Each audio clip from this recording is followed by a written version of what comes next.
All right, welcome to Cafe Chronicles. Thanks for having me. Tonight we have Maxwell Rincón. That's right. All right, thanks for doing this. Anytime. Thanks for having me, Ted. Yeah, how you doing? Doing great. Just walked over here and happy to see the other side of the music hall that I haven't seen before. Yeah? It's a cool spot. Yeah. Oh, it's a great building. Yeah, beautiful. 1928 it was built. 97 years, huh? Yeah. Wow. Yeah, good at the math. You guys already planning for the 100th? Oh, yeah. Okay. Yeah. Any It's gonna be hints, nice. or is that going to be No, I can't under give wraps? it away. That's fair. I can't give it away. That's fair. So, singer-songwriter. That's right. Yeah. Detroit native?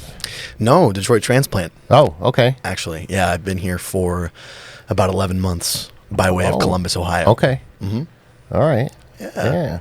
Yeah, but we're loving it here. I feel like I split my time between both cities because family, friends, and a lot of music is down there. So I feel like I'm on the road a lot, whether it's for recording or just going to catch some shows down there. Yeah. But yeah, I love being here. Like when I'm here, I live 3 blocks away, and I just can walk to any venue. It's the best. I think it's the best city in the that's world. great. So Yeah. yeah. Oh, Detroit's a fantastic music city. Mm-hmm. Columbus, what's the music scene like there? I don't know Columbus very well, if at all. Yeah, no, I would definitely recommend everyone go to visit because Yeah? I feel like everybody, there's the only in Ohio meme, and I think that Yeah. is so far from the truth because Columbus is a big city. Like we have 1 million people in the metro area. Downtown area is pretty big too. There's a lot of local talent that comes through there, like notably 21 Pilots. A big inspiration of mine, the band Camp. So they're inspired by Ray LaMontagne. They're like Camp folk with rock 2 A's? with Is 2 that- A's. You okay, got it. yeah. All right. Those guys are awesome. Real local. Yeah, you bump into them all around town. So Did you say Ray LaMontagne? no, I said if you don't know him, he's directly inspired by Ray LaMontagne. Oh, so okay. All similar right. vocal Yeah, type for sure. Okay. But yeah, no, great local scene. There's a ton of venues just like there are here. There's nothing like Hamtramck though. I will say Hamtramck is its own beast. It's awesome. Hamtramck. I lived in Hamtramck for a while. Oh yeah.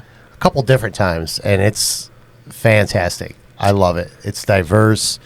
The people there are genuine, and I love it. Yeah. So, Keep going back, huh?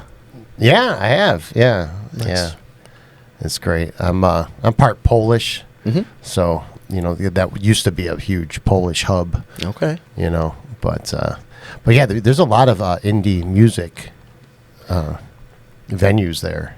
Sure is. Yeah. Seems like every genre is represented in like a great way from Yeah. Detroit. You can go see techno. I did not know. I'm ignorant to the EDM world. I Yeah. did not know Detroit was techno city. Oh, Thoroughly impressed. Yeah, I'm yeah. finding myself getting You want into to that talk a to lot. Justin That's about crazy. techno, man. He's kind of a techno guy. Were you at Movement, Justin? Yeah, I wasn't at Movement, but I went to one of the after parties Me at too. the Russell right after. Yeah. Yeah.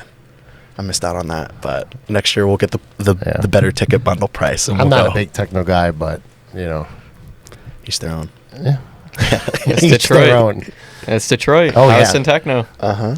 But Detroit's like that with everything. Detroit is a huge jazz scene. It's all around. But so singer-songwriter, is there a big singer-songwriter scene in Columbus? I would say so. Yeah, Yeah. there's a lot of bands in Columbus, but there's a lot of singer-songwriter open mics. So one that I started playing at when I first got out of my bedroom was like the Rambling House. Ended up playing my first show there too. It's a great spot in town. I Yeah. love going back there for shows every chance I get because even like nationally touring acts, like there was an underplay. We actually got booted from our slot for our first show because the Lumineers bass player wanted to play a show there. Oh, really? But yeah, no, they have Oh, all man. kinds of crazy talent coming through there. They should have it's- made it up to you somehow. it's a cool room, but we love it. Yeah. So do you mostly do solo stuff? I do when it's like a bar gig, but I bring the band as much as I can. So So you do play with a band? I do, Oh, yeah. okay. So with guys that I all went to school with. So tricky thing is when you have shows up here, I don't want to make a new band right now just Yeah. because the guys I'm with I feel like we're pretty tight for how short we've been playing together. Yeah, Isaac Rowe on drums. He studied jazz drumming at Ohio State. Max Liu on guitar. He's also my producer. And Pat McCafferty from Cleveland on bass. So, Okay. yeah, bunch of Ohio boys. Yeah. Did you go to school for music? I didn't. No? Yeah, my dad would have killed me. Yeah, yeah. I wasn't into music until college, really. Yeah. I always loved music. I grew up going to like the Newport Music Hall, which is, I think it's actually the oldest continually running rock club in the U.S., and that's based right in my hometown, Columbus. Oh, really? So that's a cool spot. And going to shows all the time and being like a huge music fan, but never had the courage to actually pursue it until the pandemic, when I had that time and was finished with high school. Isn't that crazy? That pandemic time. Yeah. Yeah. That's all I did. Really? Was write tunes and record tunes and practice. And Yeah. And then wound up on the album right there? No, that was before. That was before, okay. That was 10 years ago I did that album. Okay. Isn't Well, I that got some crazy? catching up to do. Yeah. Nice. Is the new record available anywhere? Can we find it? What, the new one? Yeah. Oh, I wish. Not yet. I have so many songs that just need to be out there. I don't have the time. I wish. And the money. Yeah. It's a lot. Yeah. Yeah. But you know what? Now I can do a lot of that stuff in my basement. Mm-hmm. You know, if it's the time, you know. Yeah. It's the time. Really is. But I don't know. But enough about me. So, do you have any recorded material? I sure do. I just put out an EP last month, actually. So What's the name of it? it's called Song for a Friend. So Okay. you can find it anywhere you find music. Sorry for the shameless plug. No, please it's plug away. Yes. Plug away. The camera's It's right what- there. It's what we're here for. Not sure Yeah, which yeah. one to look at, but that one up Yeah, top. that one. All right. Yeah, no, I just put out an EP. Last year, we released 2 singles, one in April, one in July. April was the first show we ever did. So it was like a release party. It was with my fraternity brothers. That was the band at the time. So it's with the band. Yeah. Okay. All with the band. I don't do solo stuff. I might do some stripped recordings too. Yeah. Thinking about doing that for like a deluxe version of the EP we want to put out. But started with, I refused to use auto-tune on that first record or Melodyne or anything like Good for that. you. I probably should have, because Yeah. I was living a more unhealthy lifestyle of drinking a little bit in college, and the voice doesn't sound great. Yeah. That was at the time we started. I had to vocal use lessons, Melodyne too. one time, and it's not on my voice, but I had to use it like to alter someone's voice, and it did not sound good. It didn't work. I don't know. People say they use it as a effect. Yeah. I don't know. Well, now I listen to my collaborators more. They're like, Yeah. "Hey, well, that was a really good take, but you're not good enough to do a perfect You're take. not So there." maybe we'll tweak a little bit." Yeah. But Yeah. no, it's first 2 songs. This is like so it's gonna be 6 songs. We have 4 out right now, and these are all like the first batch of songs that I wrote when I started writing like my junior year of college. And yeah, we just put out one of them. And it's kind of weird going back to, that spot you were with like a breakup or like a relationship and having that resurface. But it's kind of fun to, tell those stories and have people resonate with it. So it's a blast. That's great. Yeah. Yeah. Yeah. So is the album, it's under your name, or is there a name of the band? Yeah, so Rincón is Rincon, so Maxwell Rincón. Everywhere Okay. you find music, iTunes, Spotify, if you have Deezer or whoever uses Yeah. those. Yeah, it's everywhere. So more stuff on the way. I was just last week wrapping up 2 more tracks in Cleveland. So yeah, Okay. we're trying to turn these out. Yeah. So do you write all the songs yourself?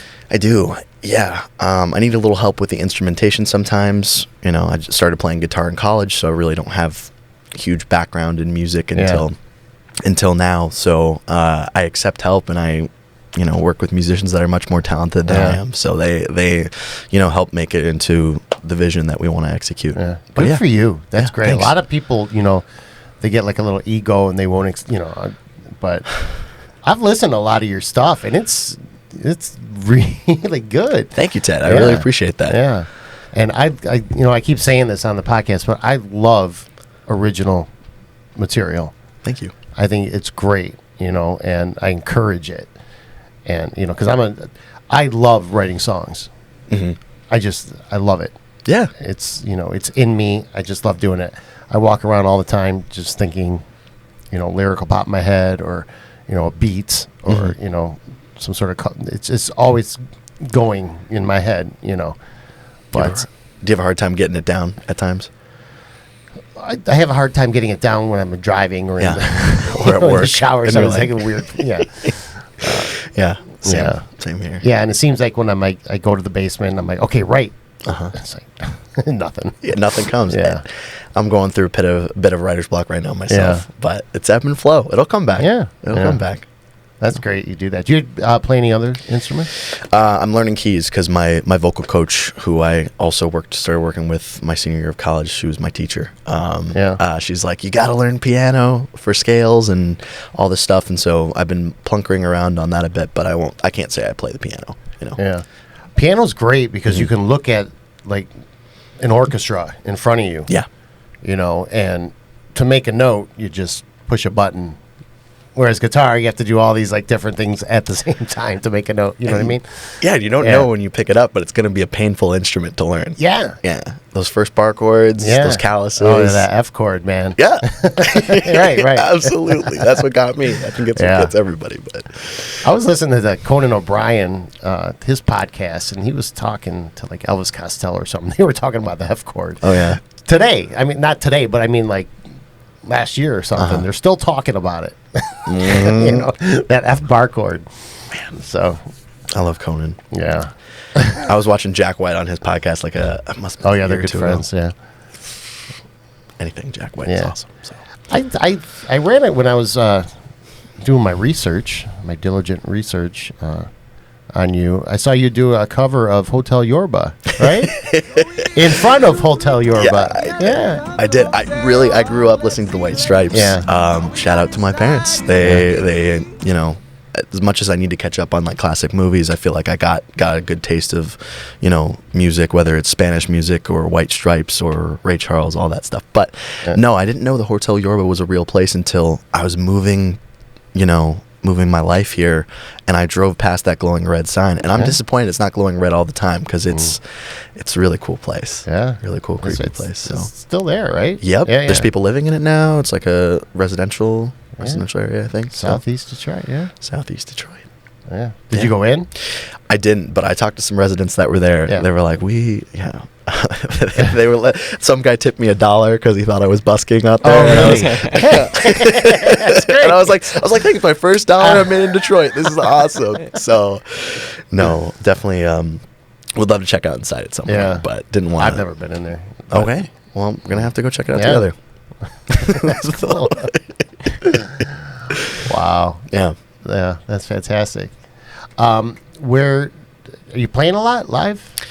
Yeah, we just finished up a fun month in April. We've got a little slow season right now, and then late summer, like July, September, we've got a lot of stuff coming up, like Old Miami, and some stuff I haven't announced yet, but we're excited to. But April, we got to play with some people I really admire, like Griffin Williams, Sherry of Ghost of Paul Revere, if you know who they are. They're a real great folk band, and now he's doing the solo thing, and he's just fantastic. So we're playing with him, and we played with Marcus King last month too, which was really cool. That was like on the 1 year anniversary of our first show. So just to cap off 1 year, I mean, it felt like a big moment. So that's great. Yeah. That was a lot of fun. You seem like you love what you're doing. I do. It keeps me going because, number crunching. I'm good with the numbers. I love what I do in my day job. But music keeps me going after hours. So I'm just happy to talk about it with anybody. Yeah. So thanks. That's great. Yeah. You got a good attitude. Thanks. I'm not jaded yet. I haven't been in the industry long enough. Just give it a minute. No. You. I was going to ask you. You had you played the cafe with and Singers in the Round, right? I have, yeah. That was my first experience here in this beautiful building. So I met Jorg through my security guard at my building, which is funny enough. So he did the hyped up live sessions, if you're familiar with that. And he was like, I got to introduce you to T Money Green. T Money Green. Yeah, T Money Green, of course. T Money Green's a legend. Jorg, I went on that show, and T Money Green was so gracious, and so was Jorg, and they said, hey, we need some people for the writers round next month. And I literally just got up here, and I'm like, well, this is cool. Yeah. First couple random gigs and side quests in Detroit. This is fantastic. Yeah. So that's fun. Mm-hmm. Yeah, we had Jorg on the podcast. Yeah. I listened to that. Guy's got so much energy, man. He does. That's great. He's like the Energizer Bunny, in the best way. He's always looking out for local guys. It's awesome. So it's good to have him. Fantastic. Good to have him in your corner. He's helped me out a lot. Yeah. Well, he connected us in a way. Well, there we go. There we go. Yeah. How would you describe your music? It's difficult. I get a little different. I don't want to say weird because not weird, but I get these like. I get these weird vibes. Like it's not like. I don't think it's weird, but it's different. Yeah. Well, it's elaborate. I'd love to hear what you say. You know, like there's folk in it, but there's also like some like rock, but there's also some like pop, like alt pop rock kind of thing going, and there's also some little R&B in there too. I don't know how to describe it. That's why I was going to ask you if you knew how to describe it. Well, every song that I feel like I've made with my producer Maxwell, I feel like is very different. And we were just talking about this last weekend, and. Yeah, no, he's like, I guess you could put it under Americana because all those, rhythm and blues and, blues rock and folk and singer-songwriter all fall under that vein. But it's difficult, I have a lot of different influences where it comes from, like, whether it's, garage rock or it's blues rock or even just female singer-songwriter. So it's all in there. But that alt pop, that's all Max. That's all his influence right there. Yeah. That's on Vapor Sales, I'm sure. The little piano stuff. Yeah. But no, I think it's good to have different perspectives when you're making stuff because I don't want to, make the same song every time. So I have a follow-up question because after asking you that question, do you think people should label their music in such a way like that? Because you're writing songs.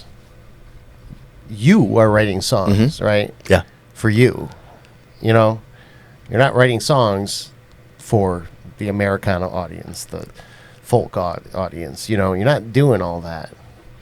So, because I have this. When people ask me how to label my music, I don't want to answer that. It's a difficult question, yeah.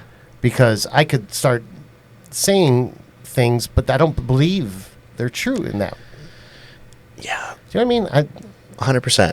Like if someone puts me, some people will compare me to country artists at times, and I don't consider myself a country artist, but I love country music, and I love singer-songwriter style of country. So that definitely bleeds in. But I don't think everything I do is true to one specific genre. So singer-songwriter might be the best way to put it, but I'll let you guys decide. So feel free to listen to it and let me know what you think. Because I get everyone says something different. So as programming director for the cafe, I get all these submissions. People want to play the cafe, and they're like, "We are alt pop, country, blues, jazz." That's a lot. Descriptive. Seriously, there'll be a list of like describing their music, and I'm like, "Come on," That make it tough for you? And make a bill? No, it makes it easy for me because I just no, I don't do that. But you just put it to the side.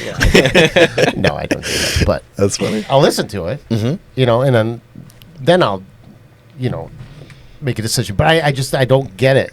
I know they're trying to cover all their bases. Yeah. But that question, it's been kind of gnawing at me a little bit because it's not, it's you. It's not. I don't know. One specific thing. It's like a label, How would you label your own music? Exactly. Yeah. It's tough. Because I hear the Bob Dylan. I know you do the Don Dylan thing too, and that's real cool. But I hear that so in much music. fun. Yeah, it looks like a blast. Yeah. It looks like a blast. See, because I have never. Growing up, I didn't listen to any country music whatsoever. Yeah. Me neither. And people think there's like a country vibe thing going. But I did listen to, like the Stones, and I listened to like the supergroups, like the Stones, the Beatles, the Who, Led Zeppelin was huge for me. Guitar, Yep.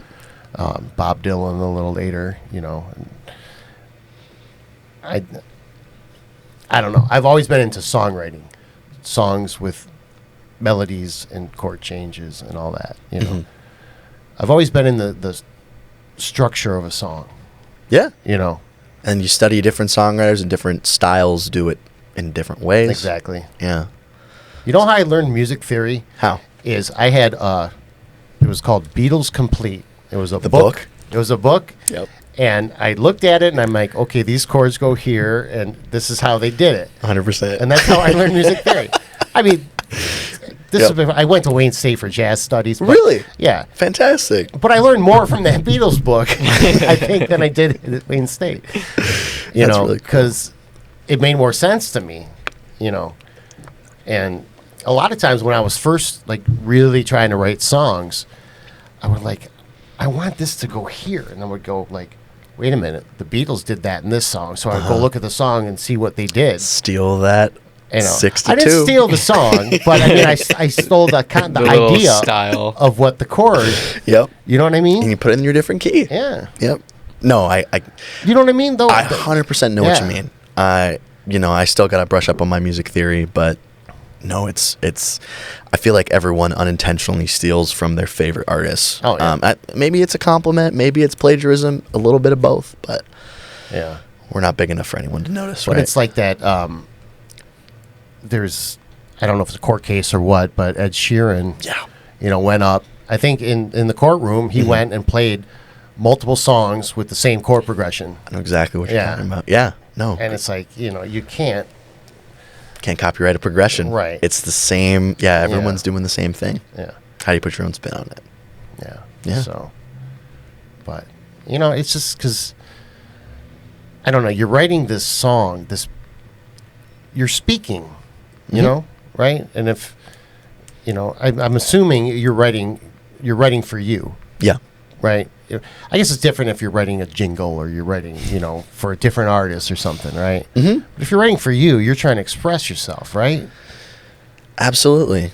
So a great, really good songwriter that I met at the Jazz Cafe, Miss Michaela Prue. She's a songwriter sure. alum, and now she's I know Michaela, yeah. she's studying Fantastic. songwriting Yeah. and writing for other people. And I think that's, it's a great skill. I think that's fantastic. I haven't been able to put myself in someone else's shoes yet because I'm mostly just trying to write for myself. Yeah. But, I think that the ability to do both is fantastic. So to everyone that can, fantastic job. Yeah. We're not there yet. We got to keep writing. Yeah. How often do you write? I try to write. I was doing a bit of like 30 minutes every day. I heard like Wyatt Flores talking about that. He's a big alt country guy right now. So he opened for Post Malone on a couple dates. So, but yeah, no, he played Royal Oak Music Hall. That was one of the first shows that I went to. Yeah, Flores. Yeah, Okay. He's real cool because he's got that, that Hispanic influence in some of his early stuff too. So that flamenco guitar comes in. Anyway, Yeah. super cool guy. But he was talking on a podcast and talking about how 30 minutes every day, really goes a long way because you either try to write a song, you get a verse and a chorus out. Sometimes you get a complete song. Sometimes you say, hey, this is something I want to save for later. Let's go to a writer session and let's hammer this out later. Or you just scrap it. And, when I have the time, I've been doing that. But lately, because I've been releasing music and recording music, I've been more in business mode, filming content. And that, that's a whole different side that I'm not used to and learning. But, I've got some time. So I'm planning on writing a lot more this summer. So I'm Yeah. excited. Yeah. How about yourself? It seems like whenever I pick up an instrument, I'm writing something. Yeah. Almost to a fault because I'll start it and I won't. I either Sometimes won't you'll have time finish. or But what I found too is sometimes I'll write and something will just come out and I'll hate it, right? Mm-hmm. Because it'll sound like something like I don't like. So you're talking about like writing for someone else. I'm like, someone else might like this down the line. It's true. So I'll put it in my little list, and Yep. if I ever meet somebody, There you go. Yeah. Pass it along. yeah, because it's kind of like the thing. It's like, it's like there's a saying like, dump now, edit later, or something like that. Mhm. Where you just get it all out and then edit it later. 100%. So Yeah. I'm trying to approach songwriting more like that lately. Not being so self-critical all the time. I feel like I can get that way if I write 3 lines and the 4th one in the stanza just doesn't fit, or maybe I'm not willing to be vulnerable at that point in time. Like I struggled with, I wanted to change the lyrics to the latest song that we put out, Song for a Friend, because I felt like at times it was vulnerable because it's, it's about amicably breaking up with someone who you hope, wish the best for. And I was like, man, I don't want to be one of those sappy pop songwriter guys, but I think people resonate with honesty.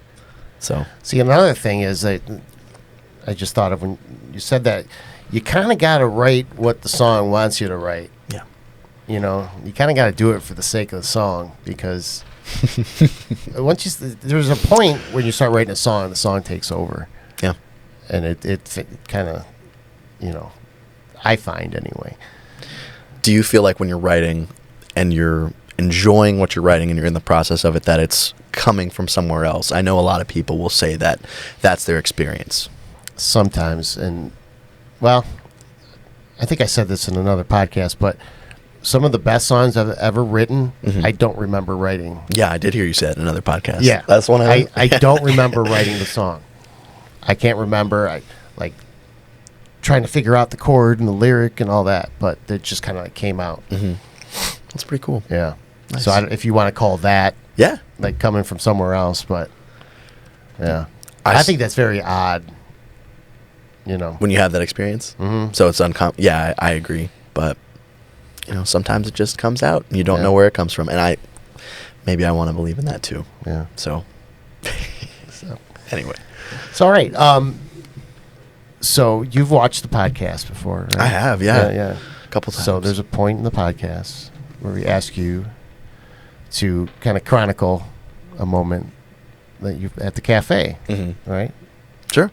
So I know you've been here at least once, right? I've been here a bunch, yeah. But yes, yeah, okay. But performed here once, yeah. Doesn't have to be that. It could have been when you've watched the show here or something. But sure, just a memorable just a moment. memory that kind of means something to you, or that you remember that's you want to talk about. Yeah, no. So when I first came up here, I think I've been playing shows for like 2-3 months, and I was given this show. And there's a really funny part of the Aretha's Jazz Cafe stage where if the microphone is placed far up front, there's a soft spot in the wood where you'll step there and it has the capacity to move the microphone. So the microphone was shaking and going in my face like the entire first 2 songs. And I remember Jorg having to come and play around with it and fix it during every song. And they were changing camera angles rapidly so that it didn't, disrupt the show. But that was kind of a good lesson on how to improvise and just be ready for everything on stage. Because I feel like nothing ever goes to plan when you're doing live music. You can rehearse and you can prepare as best you can, but you might not be ready for the conditions of the room. You might not be ready for the crowd response. You might not be ready for something else. But that was a fun lesson, but also just a cool night because just getting to explore the labyrinth of green rooms you guys have and dressing rooms. It's so impressive. It's so impressive. Multiple rooms with tea and honey. I counted. There were like at least 3 on that left side where we were at. So we had a great green room. You do. Yeah. Coolest one that I've been in for sure. So, no. That's a great... The microphone ever smack you in the mouth? Or no. But by my own doing at other shows, absolutely. Because maybe I was nervous. Maybe, I was coming back from a loud moment to a more delicate moment where I want to be closer up on the mic. And then I end up smacking my teeth. I think that happened sometime in February when we were playing with... Michigan Rattlers. That was a fun time. Yeah. But that definitely happened. So maybe they have a little chipping of my tooth on their mic still if they didn't clean it off properly. So we'll see. I was at a gig years ago, and I was singing and playing guitar in like my high school band, and something wasn't grounded or something, and I went to sing into the mic. Yeah. And not only did it shock me and I got blown back a little bit, but the lights in the club, they dimmed, and and I got shot back. And you caused it by hitting the mic? Oh my God, yeah. I could sometimes when I was touching the strings of my guitar, and then it was awful. It was terrible. I never even knew about that. That's so funny. Happens to the best of us. I've heard stories about that in the past. I don't know. Maybe they've gotten better about it now, but Oh, it was painful too. This was so long ago though. Was that your first band that you were in high school? One of the first, yeah. What's your band called? That was probably called Killing Floor Mockingbird. It was the same band, but changed the name. Yeah. What genre were you playing? We were rock. Yeah. We did a lot of originals, but we were doing like Rush and the Who, that's fun stuff. and Led Zeppelin, some Beatles, Doors. We did some Doors. Yeah. My drummer can't get enough of Rush for obvious reasons. Oh yeah. Yeah. But yeah. We had a fantastic drummer. He's still fantastic. That's cool. You guys still play together? Same group? Every once in a while we do, yeah. Nice. Yeah. Patrick Prouty, who I interviewed. Oh yeah. Yeah. He was in the band. Awesome. Awesome. Well, I got to watch all 27 episodes. I'm glad to be here though. Yeah. I think I've watched 5. Yeah. I've watched Miles, and funny enough, he said in his previous life he was working at the I forget what it was last called, but the City Park Apartments, which is where I live. So shout out to Miles. That was pretty cool. I'm like, there we go. I know exactly what you're talking about there. All right, excellent. But anyway. All right, Maxwell. So you're going to do a tune for us, correct? Yeah, I'd love to. All right, that'd be great. I'm going to thank you for doing this right now, and then we're going to set you up. Thank you. Yeah. And we'll hear a tune. What tune are you going to do for us? Yeah, I'll play a new one we just put out called "Song for a Friend." Oh, so if you like it, we've been talking about it. Yeah. No, I'm proud of the product that we put out. Seems like people are responding to it more than my other singles, which are pretty modest streaming numbers, all things considered. But if you're discovering me for the first time, I think it's a good blend of stuff that we do. So hope you like it. Again, why don't you? Is there a website that you have? Or somewhere you can. Should I just talk into the camera? Sure. You can find me everywhere at Maxwell Rincón. That's RINCON. And on social media at Maxwell Rin. So that's Max WILLRIN. So hope you guys like what you hear today and check out the music. But thanks for having us today. All right. Yeah. Thank you. Yeah, appreciate it. All right. Thanks.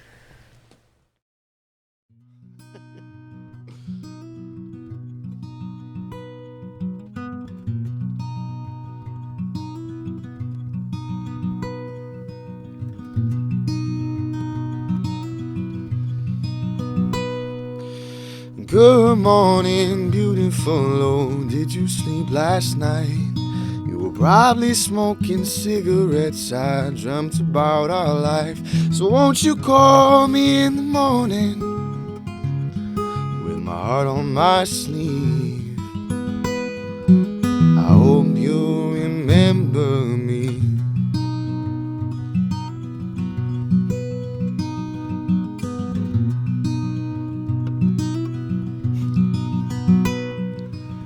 Hello, my darling, I've been waiting for your call. I've been counting down the minutes, I can't wait to hear it all. Did you do all that you dreamt of? Or will it be another day? I hope that you'll find your way.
So long, my weary friend, oh, do not fear the fall.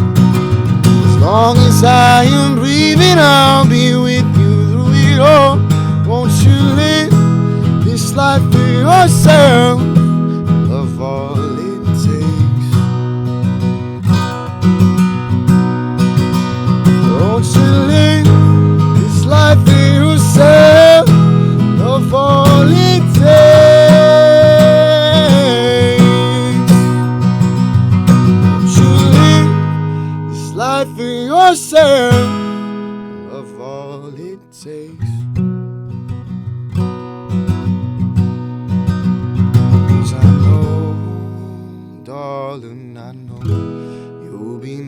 known someday. 'Cause I know, darling, I know you'll be known some. Thank you.